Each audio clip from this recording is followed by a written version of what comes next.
Yasmin. Thanks very much to CBA Impact Partners for the opportunity to speak to you today.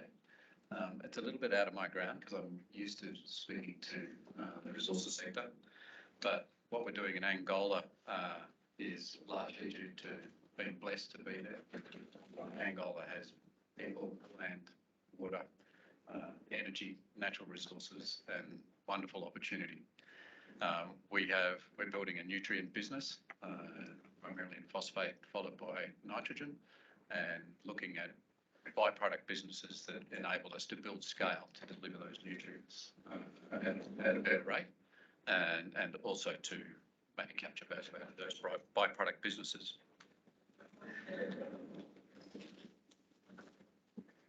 I'll let you read the CVs of my board when you have the time. I just commend them in that they're all very, very successful in what they do, and they've kindly donated their time and effort to the company and the endeavour that we're trying to pull off in Angola.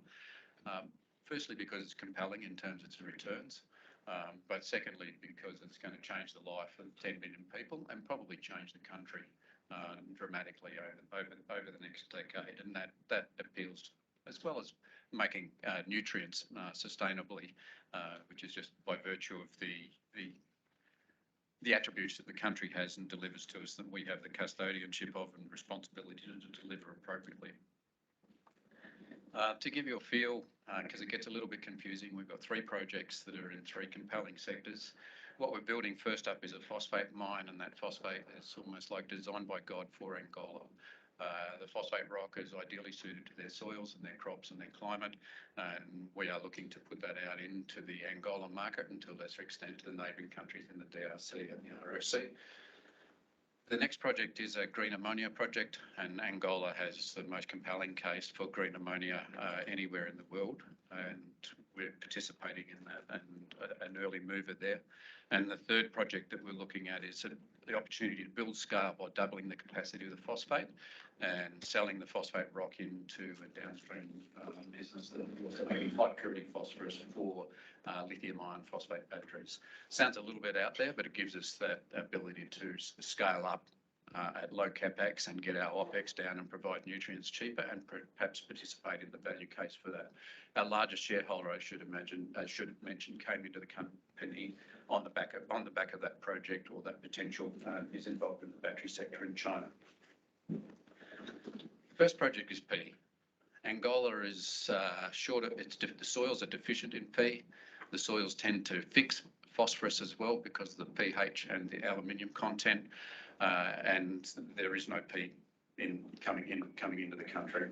So the obvious way to get a return in Angola, the first way in these soils, is to produce P. It's got the potential. It receives a metre or more of rain a year. There's 50 million hectares of land, most of which is not being utilised. There's plenty of farmers there. They have a history. Back in 1970, they were a leading agricultural nation on the back of a destructive end to the colonial rule, on the back of a 27-year proxy civil war between the East and the West. Ukraine wasn't first. And then on the back of an oil boom, which just made capital asset pricing too expensive to do anything locally. They lost 2 generations of agricultural knowledge and really had to start again after being a leading country. And so you have to build all of that knowledge back up again, and they're in the position of doing that now. And not just Angola, the whole of Central Africa is in this place. And you can see that in this slide. This was produced this year by the International Fertilizer Association. That's a map of all of the fertilizer plants in Central Africa. None.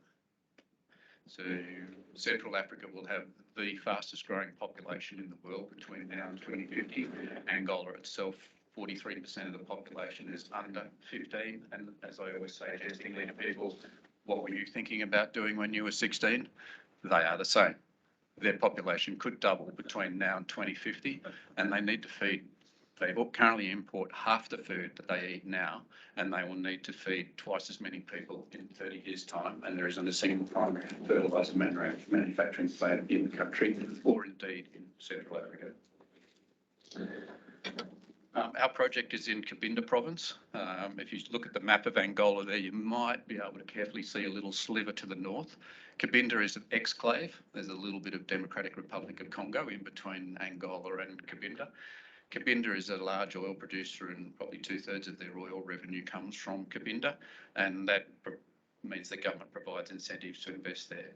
Our mine is located 500 metres off a sealed road that you can safely drive at 100 kilometres an hour, and I have been driven up there at 140 by some responsible drivers, but it's a very, very good road. It's 36 kilometres down that road to where we're building our plant in an industrial zone, and from there it's 16 kilometres to the port, which the government's just spent a couple $100 million redeveloping, which would make it perfect for our uses for the next 5, maybe 10 years.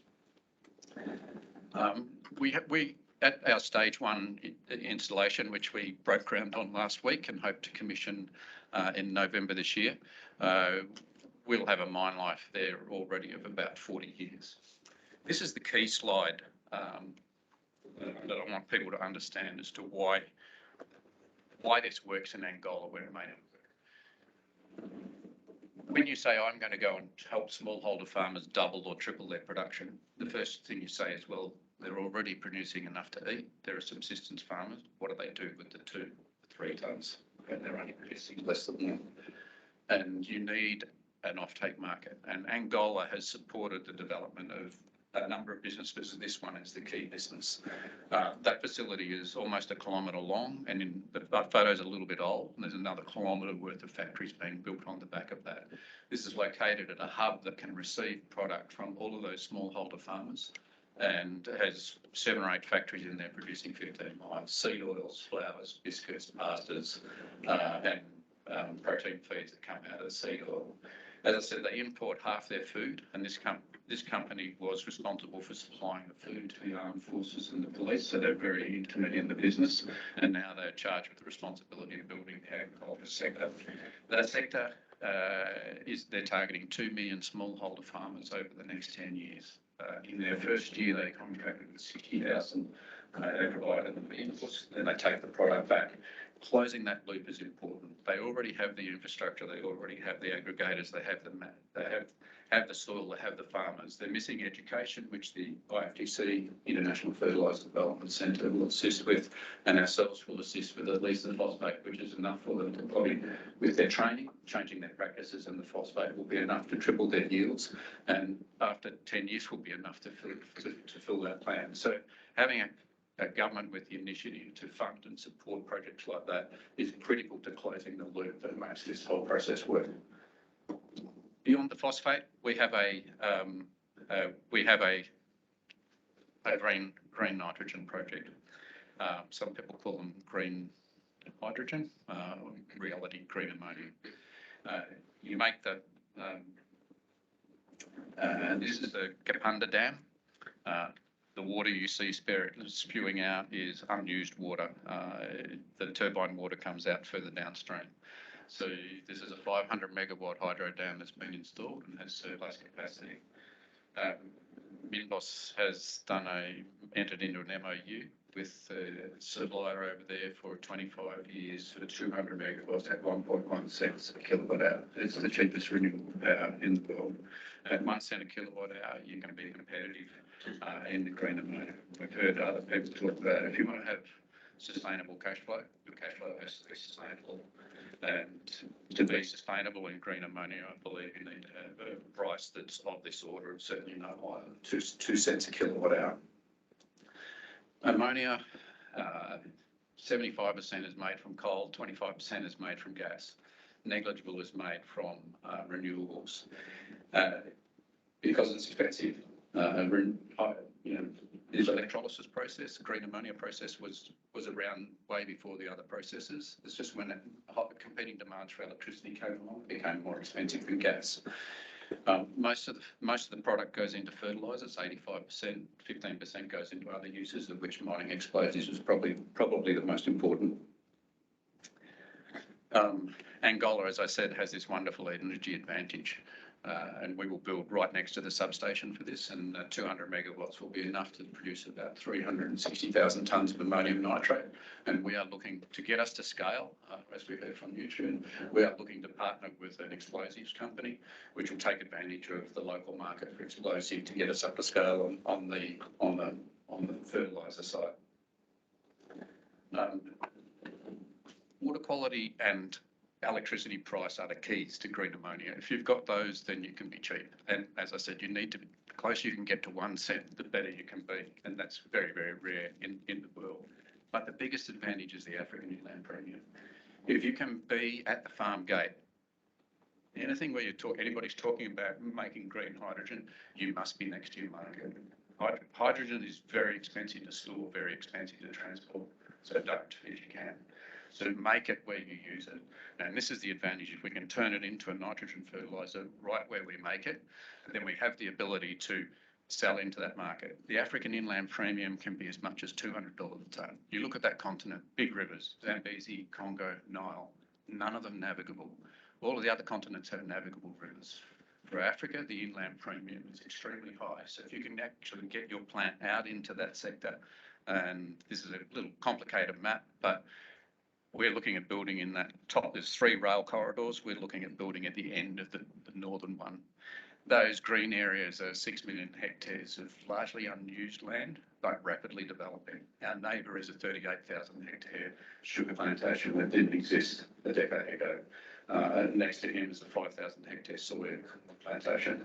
This is taking, they have a metre of rain a year. People don't even live on this land, let alone farm it. There's a wonderful opportunity here that looks very similar to the Cerrado in Brazil, except it's a lot closer to the coast. So we have a market that's right at our doorstep. And the other big market to get our scale is the mining sector. Over in the Western Copper Belt, there's already a market for 200,000 tonnes of ammonium nitrate. We have a 1,000-kilometre freight advantage over their existing suppliers, and so there is interest there, and that helps us build the scale for the nutrient market as it evolves. There's been recently in the last 2 months $750 million worth of development announced for this Libido corridor, which will run into there from the DFC in the US, Motor Chill, Trafigura, all targeting the mineral commodities that come out of Western Zambia and the DRC. The final project, which sounds a little strange, is the high purity phosphoric acid. It's made from, the biggest input into the cost for that is phosphate rock. The second biggest one is electricity. And of course, if you've got very low priced electricity, then that gives you a very big advantage. And hence the major investor from China has invested in us for this purpose. For us, we are looking at saying, okay, we can double the capacity of our phosphate plant through an incremental capex of about 3 million. And that gives us the opportunity to either just sell some phosphate rock or maybe participate below the line in the project where we create a very, very strong and competitive advantage with such a cheap, high quality phosphate rock. The synergies are obviously low capex to expand, doubling our capacity, dropping our operating costs, and potentially taking value out of a second business. Wanted to talk about it because it looks a little bit left field for what we're trying to do with nutrients, but it helps with our nutrients and helps with our cost benefit, and it comes back to partnerships driving scale. Come back to it. Angola has land, it has water, it has people, it has energy, renewable energy, and a young population. Its population could double. It needs food. It currently imports half its food and 100% of its fertiliser. We think we're on a wonderful opportunity. And our projects show this. Our stage 1 MPV is probably only 170 million, but the IRR is closer to 60. We need about 23 million just to finish off the construction at the end of this year.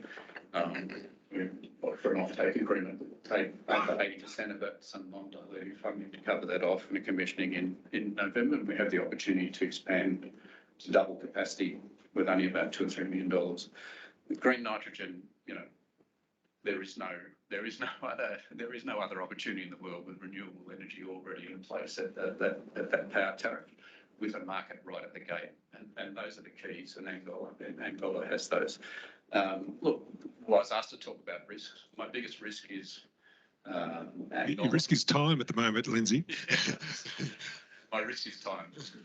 process, speed of decision making in Angola, not certainty. I get the certainty. I've been there long enough to know that. I lived there for a year. The speed that the process works at is at risk, but we have a big team on the ground that is at every level. I'll stop there. Yep, and Lindsay's available this afternoon for questions, but thank you very much, Lindsay. And as I said, it's a great tug of war out there for capital, and it's great to have a group like Lindsay talking about that. So, and it's relevant to agribusiness as well. So, thank you very much. Thank you.